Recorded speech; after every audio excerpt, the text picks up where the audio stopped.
So I just want to say that Hermes served his country well. Hermes served in honorably as a Lakota Akichita. Hermes served with a unit that is exceptionally trained for combat duty as a paratrooper. There's very few paratroopers left. They have people who go to training, but they come down in helicopters. I honor them too. I'm not saying that they are less trained or they need to be honored and deserve that honor.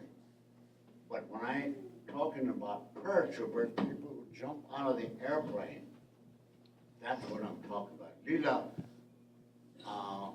Jonah la umpaloki takiapi. Russell Loudhawk, 11th Airborne. Mr. Bull Bear just passed away in Cobb. Jack Codier, Joe Puyer. No, that won't get. There's a man sitting here who was paratrooper. And there are some other ones that were nearby. I can't remember, but we honor all of them. I just happen to be mentioning at this time the paratroopers that served in the military, and one was Hermes. And so my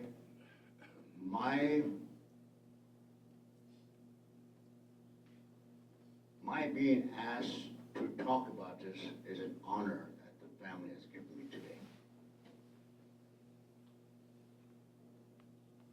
I am in deep sorrow with my relatives sitting here who are now ready to say farewell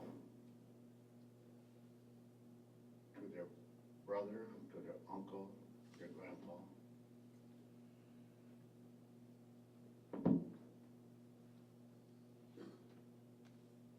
They say a veteran is someone that writes a blank check to the United States of America, including his or her life. Because when you go in the military, you must be prepared to sacrifice yourself. That includes your life. But also when you come back and you've experienced combat, you live with that for the rest of your life.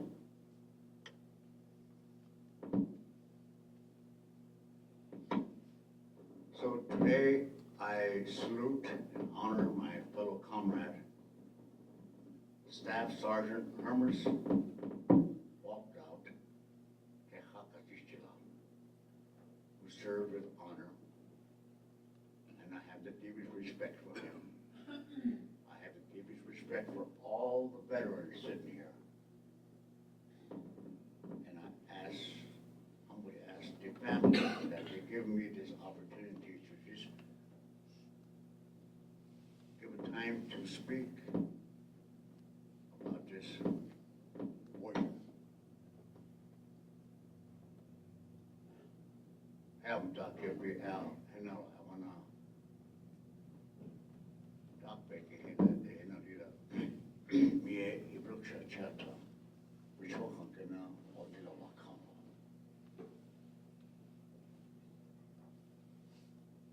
Oh, had you do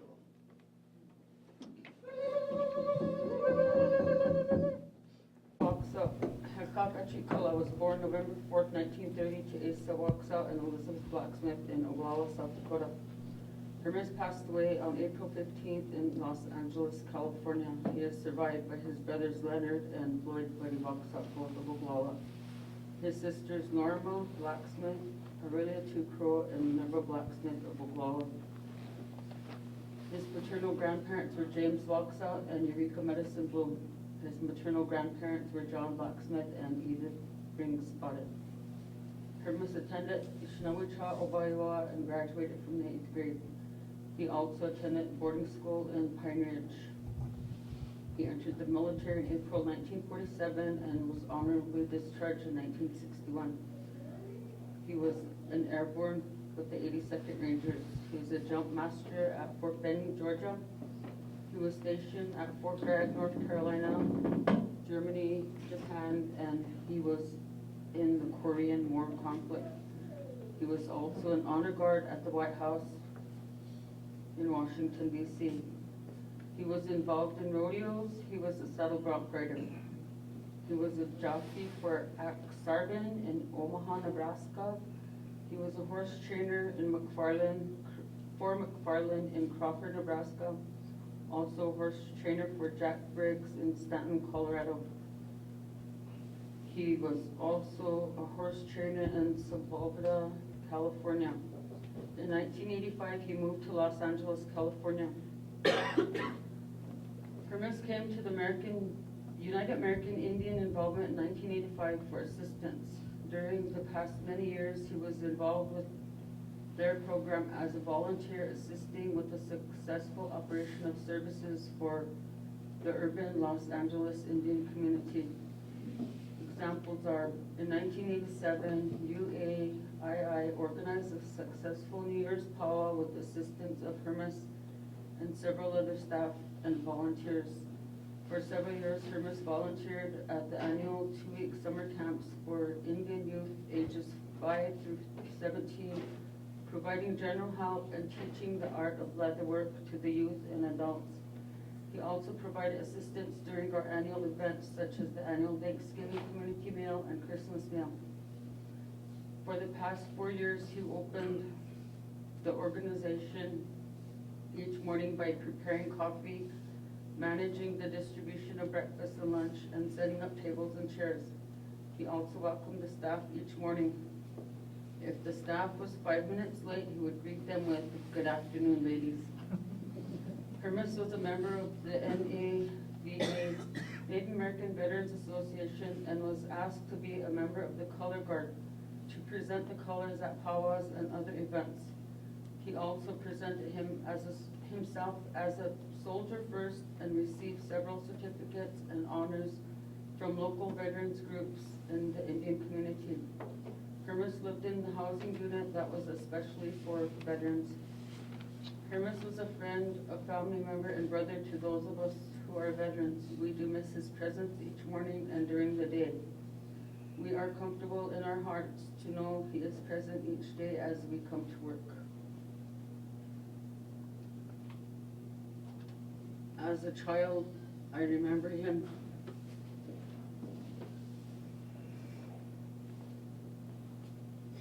He took care of me and my little sister and my brothers.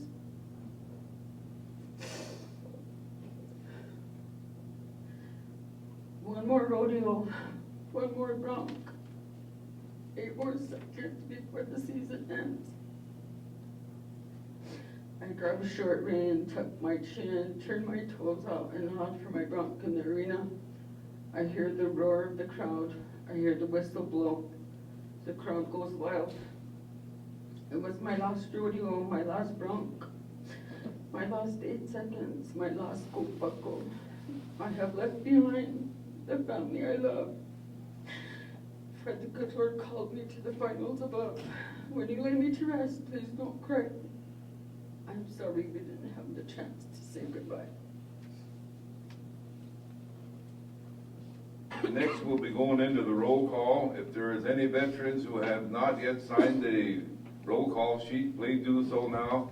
Sharon has it over there. After the roll call, we will have a asking to show our respects for Hermes. The veterans first, then the rest of the congregation can do so. And at the same time, an honor song will be presented by the Pine Ridge Agency Drum Group. At the conclusion of those two things, the giveaway will take place after the honor song is due. So, Sharon? Okay, we'll be starting the veterans roll call. When I call your name, you answer with yes, ma'am. Regina Brave. Yes, ma'am. Floyd walks out. Basil Braveheart. Yes, ma'am. Sharon Tubals. Here. George looks twice. Yes, ma'am. Lynette Killsback. Yes, ma'am. David Buckley. Yes, ma'am. Carol Lakota. Yes, ma'am. Frank Marshall. Here, ma'am. Hermus Garfield walks out. Hermus Garfield walks out. Hermus Garfield walks out. Ma'am, Airborne Trooper Hermes Garfield walks out, is not here. He has been called by the Supreme Commander. Ma'am. Thank you, that is for honor roll.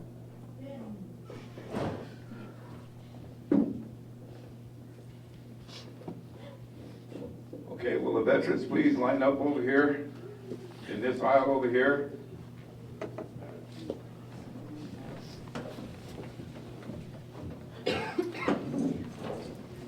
Okay, now, we're gonna go through the same motion we do and all other things, except the casket is not open here.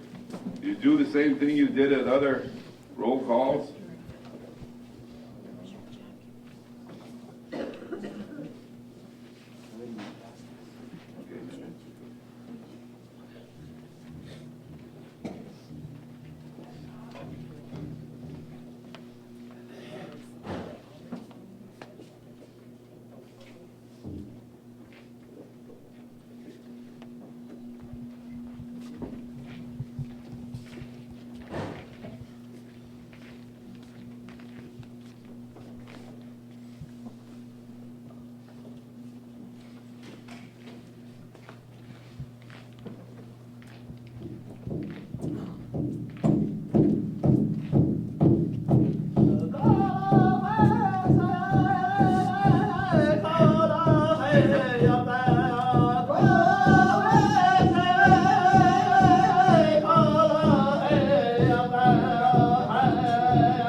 Mentioned was Hermes was a gifted artist, and I used to ask him to draw me airborne pictures when he showed up, and I give him a paper and a pen, boy, he'd just whip out that drawing real close.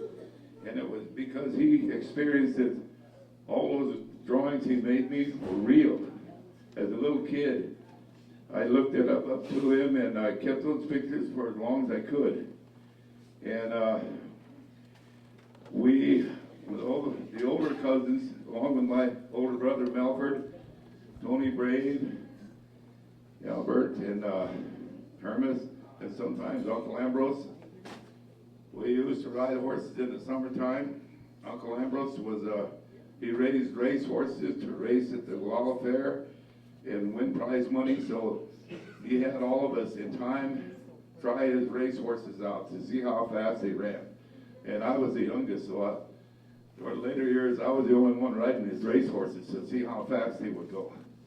Anyway, Cousin Hermes was a part of that, and I have fond memories of all those times that I had anything to do with Cousin Hermes.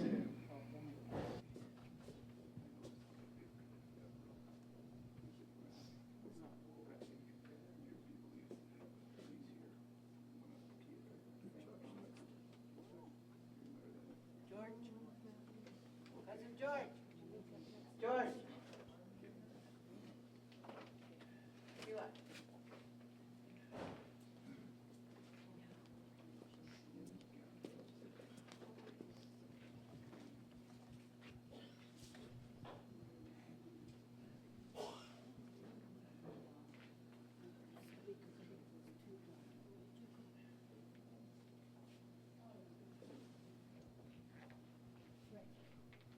Right here. Frank.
name in?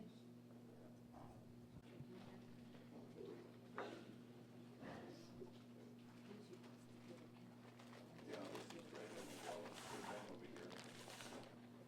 We'd like to call all the Akichitas Okay. that didn't get a quote.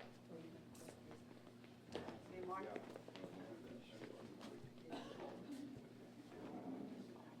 Okay, thank you. Could you come up here? All the veterans that didn't get a quilt. We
still got some taps here for veterans.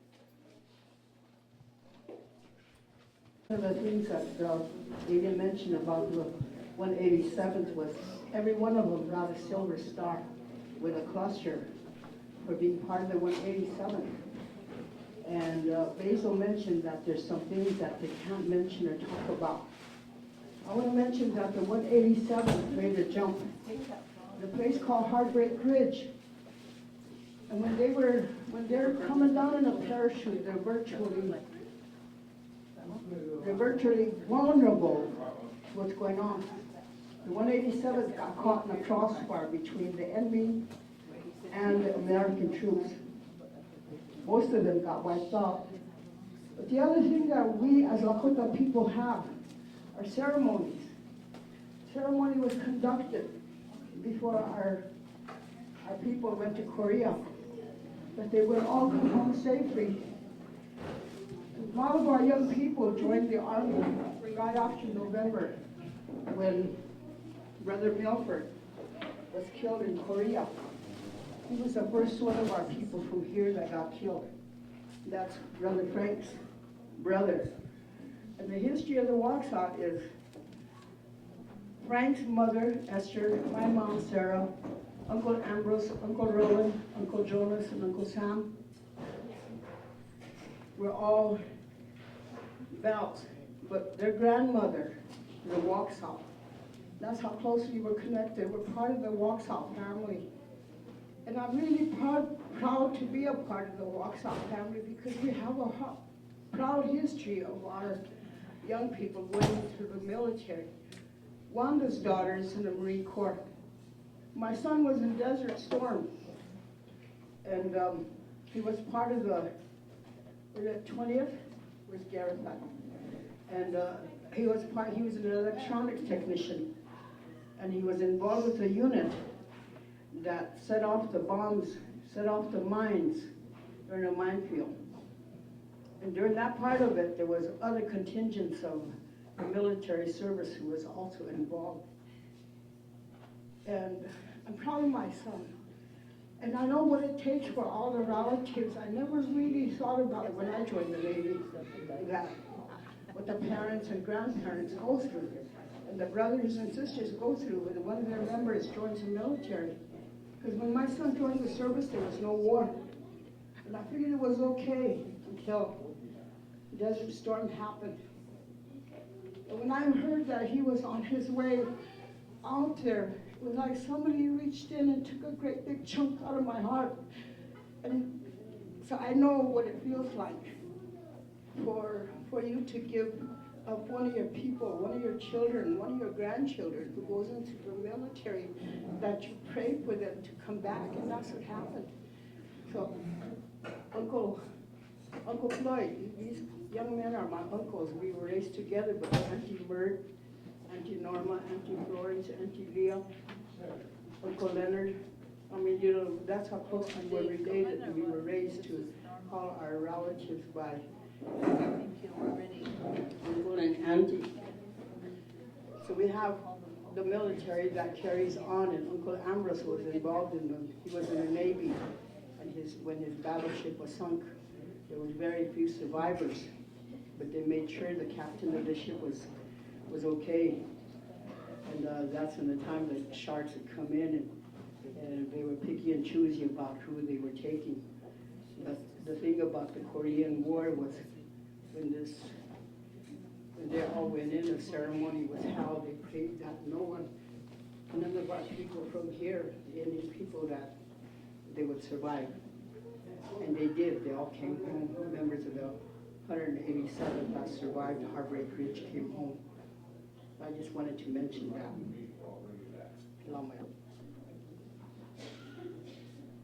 Will the pallbearers come up? The funeral home is here.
We're going back to the funeral home, huh? Yeah.